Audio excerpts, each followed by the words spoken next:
Hello, আসসালামু আলাইকুম guys. আপনারা সবাই কেমন আছেন? আশা করছি আপনারা সবাই ভালো আছেন। তো আজকে আমি আসলে ভিডিওটা করতেছি আপনাদেরকে কিছু কথা, মানে আপনাদের কাছ থেকে শুনি। আপনারা অনেকেই কোশ্চেন করেন যে আচ্ছা ভাই, আপনি কি নিয়ে কাজ করেন? তারপর হচ্ছে আপনি কত টাকা আর্নিং করেন, কি কি কাজ জানেন, কিভাবে কাজ করতেছেন? আসলে লাইক এইসব বিষয়গুলো নিয়ে আজকে একটু কথা বলবো আপনাদের সাথে। আপনারা আমি আসলে মূলত আমি যদি শুরু থেকেই বলি, আমার মানে ছোটবেলা থেকে মানে পারিবারিকভাবে আমার কাজ শেখাটা এত সহজ ছিল না। আমি অনেক পরিশ্রম করে শিখছি। ওইগুলো আপনাদেরকে অন্য আরেকটা ভিডিওতে বলবো, সমস্যা নেই। তবে আজকে আমি একটু ক্লিয়ার করি, আমি মূলত বর্তমানে কাজ করতেছি হচ্ছে গ্রাফিক্স ডিজাইন নিয়ে। গ্রাফিক্স ডিজাইনে আমি মূলত আপনাদের banner, poster, flyer, brochure, business card এগুলো তৈরি করতেছি। প্লাস ওদিকে ডিজিটাল মার্কেটিংয়ের কিছু কাজ করি।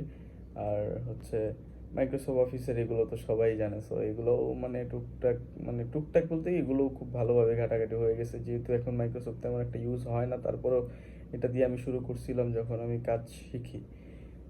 ফার্স্ট অফ অল আমি মাইক্রোসফট অফিস 2017, 2007, হ্যাঁ সরি, 2007-এর যেই সফটওয়্যারগুলো ছিল, like Word, Excel, PowerPoint, এগুলো একটা কোর্স করতাম। মানে তখন দেখা গেছে অনেকে কোর্স করে না, যে কম্পিউটার শিখবো।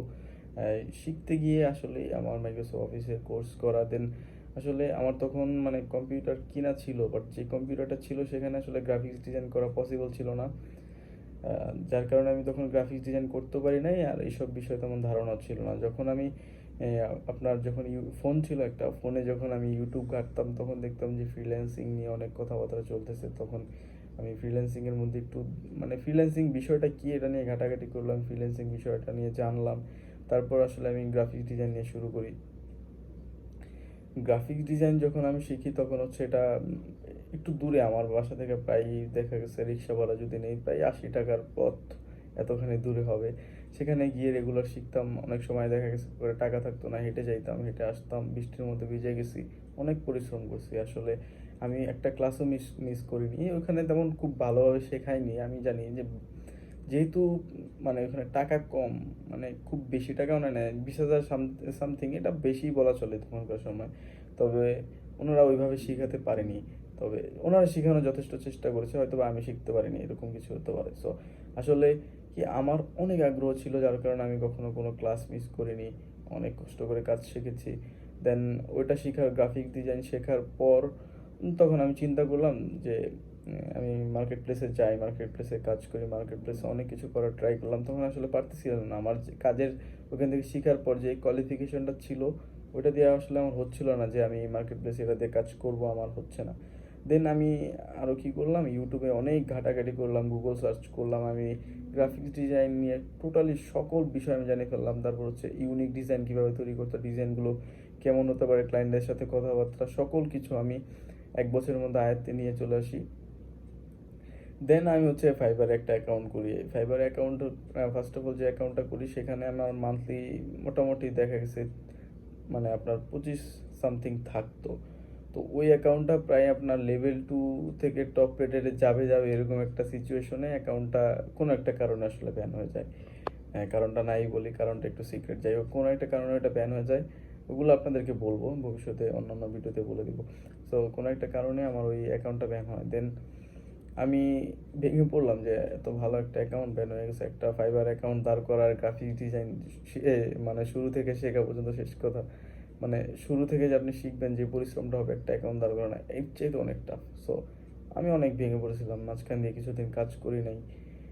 টাকা পয়সাও এদিক ওদিক করে ফেলছিলাম, খুব একটা টাকাও পকেটে ছিল না আসলে। আমার আবার মানে বাজে অভ্যাস ছিল কি, লাইক পকেটে টাকা থাকলে এটা এটা ঘুরে ফেরা, মার্কেটিং, শপিং, এটা সেটা করে আসলে টাকাটা শেষ হয়ে যেত। মানে ছিল, তারপরেও কিছু সামথিং আমার কাছে টাকা ছিল। দেন তারপরে কি করবো, যেহেতু আমি কাজ জানি, আমার মার্কেট প্লেসে অভিজ্ঞতা আছে, আমার একটা টিম ছিল, টিম চালাতাম। ওই টিমের সবাই টাকা দিয়ে আমার কাছে দেখা গেছে যে মানে যেহেতু আমার অ্যাকাউন্টটা খুব প্রফেশনাল, মানে হয়ে গেছিলো, অনেক কাজ আসতো, আমি একা কন্ট্রোল করতে পারতাম না, যার কারণে একটা টিম করে ফেলছিলাম, টিমে কাজগুলো দিয়ে দিতাম। দেন যখন ওই অ্যাকাউন্টটা ব্যান হয়, আমার টিমটা আমি আর কন্ট্রোল করতে পারলাম না, তাদেরকে না করে দিলাম। দেন তারা আবার অন্যান্য করতেছে। তারপর দেন আমি আবার কি করলাম, এখানে একটা ফাইবার অ্যাকাউন্ট তৈরি করছি। তো ফাইবার অ্যাকাউন্ট তৈরি করা মাত্র যে কাজ পাওয়া যায় না, এটা সবাই জানে। সো এসিও টেসিও সব কিছু ঠিকঠাকভাবে গিগ টিক সব কিছু রেডি করে ফেলছিলাম। দেন আমি আপনার হচ্ছে তখন কী করলাম, দেখলাম যে আমি তো কাজ জানি, প্লাস এখন কাজ তো আসতেছে না, আমার হাতে তো এখন সময় আছে। তো ওই সময়টা আমি আবার ডিজিটাল মার্কেটিং খুব ভালোভাবে শিখে ফেলি। ডিজিটাল মার্কেটিং শেখার জন্য আমি আসলে কোনো কোর্স করিনি, যেহেতু আমার মার্কেট প্লেস অভিজ্ঞতা আছে। আমি আপনার অনেক ভিডিও দেখলাম, ভিডিও দেখে শিখলাম, নিজে প্র্যাকটিস করলাম। তারপর হচ্ছে পাশাপাশি আমার ওই অ্যাকাউন্টটার মধ্যে আপনার ডিজিটাল মার্কেটিংয়েরও কিছু গিগ দিয়ে দিলাম। সো কিছুদিন পরে যখন আমার ডিজিটাল মার্কেটিংয়ের মানে এসিওটা খুব ভালোভাবে আমার মাথা ঢুকছিল। কারণ হচ্ছে এসিওটা দেখলাম যে এখানে একটু আর্নিং বেশি, যেখানে আর্নিং বেশি ওইটা আমি আবার একটু মানে তাড়াতাড়ি চয়েস করি আসলে, যার কারণে আমার মানে ডিজিটাল মার্কেটিংয়ের এসিও পার্টটা একটু তাড়াতাড়ি চয়েস করে দেন। এসিওটা চয়েস করার পর হচ্ছে দেখলাম, চিন্তা করলাম যে এখন কাজ করা যায় এসিও নিয়ে। যেমন টুকটাক কাজ আসতেছিল, দেখলাম ভালোই ফিডব্যাক পাচ্ছি, লাইক 5 স্টার রিভিউ পাচ্ছি, ভালো ভালো কমেন্ট পাচ্ছি বাইরদের কাছ থেকে। দেন ওইটা করলাম। আসলে এইভাবে আমার মানে হয় মানে একটা অ্যাকাউন্ট যায়, দেন দ্বিতীয় অ্যাকাউন্ট শুরু হলো।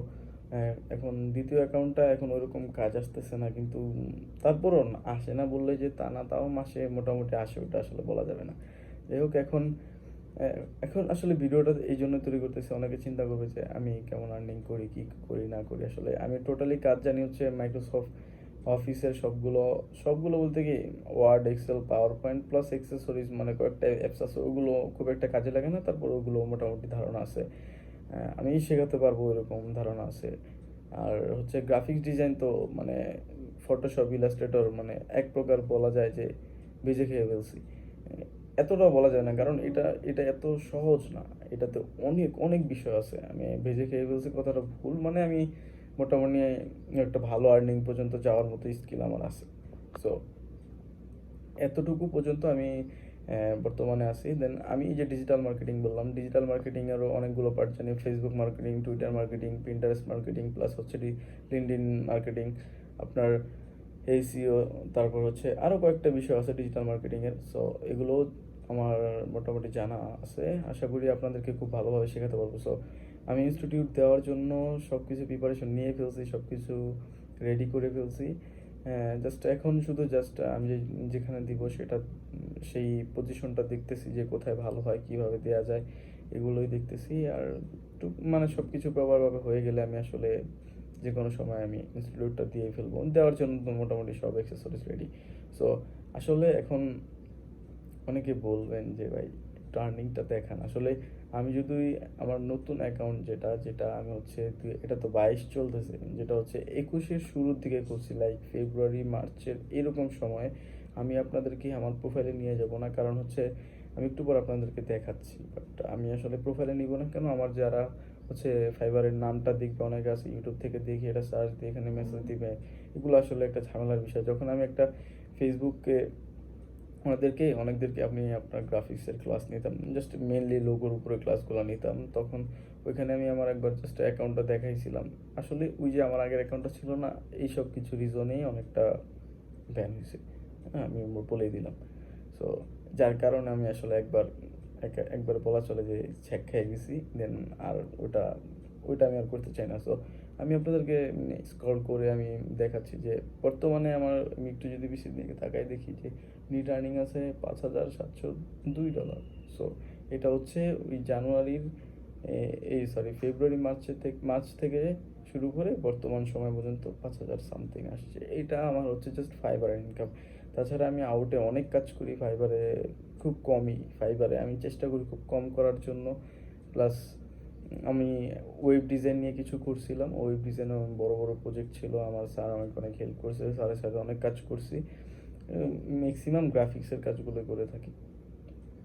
তারপর হচ্ছে এখন আপনার আমি যদি পায়োনিয়ারে যাই, আসলে মেন বিষয়টা দেখানো যাবে, আবার অনেকগুলো পেমেন্ট আছে অন্যান্য ওয়েতে নেই, আসলে এত কিছু দেখানো পসিবল না। আমি দেখাবো না আপাতত, অন্য একটা ভিডিওতে দেখাবো। আমি আপনাদেরকে জাস্ট এক কাজ করি, হচ্ছে আমি আমার জাস্ট ফাইবার আর্নিংটা দেখে দাঁড়ান, জাস্ট ওয়েট ফিউ মিনিট দেখাচ্ছি।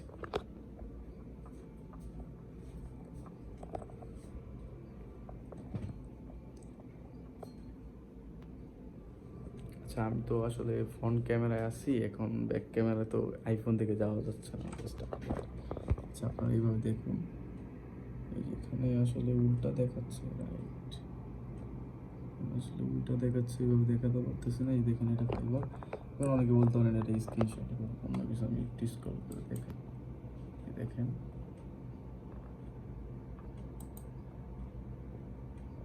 দেখছেন, এগুলো হচ্ছে এই যে এটা হচ্ছে আপনার নেট ইনকাম। আমি একটু সামনে যাই, একটু বুঝে নিয়েন। আপনারা আসলে ওইভাবে করতে পারতেছি না আসলে ব্যাক ক্যামেরা। আচ্ছা, আমি আরেকটা ক্লিক করতেছি। এই যে এখানে দেখেন $5,702 আপনার আছে, আর এই $16 বর্তমানে পেন্ডিং আছে, আর $80 আপনার অ্যাভেলেবেল আছে। সো এটা হচ্ছে আমার টোটালি ফাইবার ইনকাম বর্তমানে। শুধু আমি ফাইবারে করছি না, আরও কয়েকটা মার্কেট প্লেস আছে করতেছি, আপওয়ার্কেও টুকটাক করি। আর এটা হচ্ছে আমার জাস্ট ছোটোখাটো একটা পিসি, এই জাস্ট। সো আশা করি আপনারা সবাই বুঝতে পারছেন যে আমার ইনকামটা কত। আসলে ওইভাবেই অ্যাভারেজ বলা যায় না যদিও, তারপরে আমি আপনাদেরকে ডিরেক্টলি মানে শেয়ার করে দিলাম, আপনারা বুঝতে পারছেন। প্লাস হচ্ছে আপনাদের যে প্রশ্নগুলো ছিল যে আমি কি কাজ করি না করি, আসলে আমি আপনাদেরকে শেখাতে পারবো কি না। প্লাস আমি ইউটিউবে, আচ্ছা আরেকটা বিষয় শেয়ার করি, আমি ইউটিউবে আসলে কেন রেগুলার আসতে পারি না। দেখা গেছে আমি হঠাৎ করে চিন্তা করি যে ইউটিউবিংটা রেগুলার করব আসলে।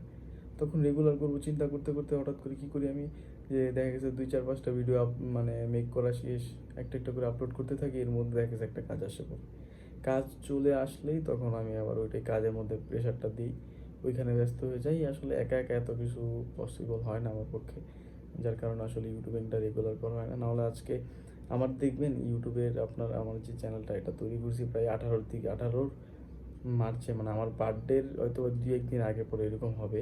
তো তখন 18তে তৈরি করছি, এখন পর্যন্ত আসলে আমি ওরকম কোনো দিনই এখনও রেগুলার ভিডিও আপলোড দিই না। একসাথে দেখা গেছে 10-15 দিন যদি টানাও দিই, ওরকম মেবি হয় না, কারণ হচ্ছে কাজের মধ্যে পড়ে যায়, যার কারণে হয় না।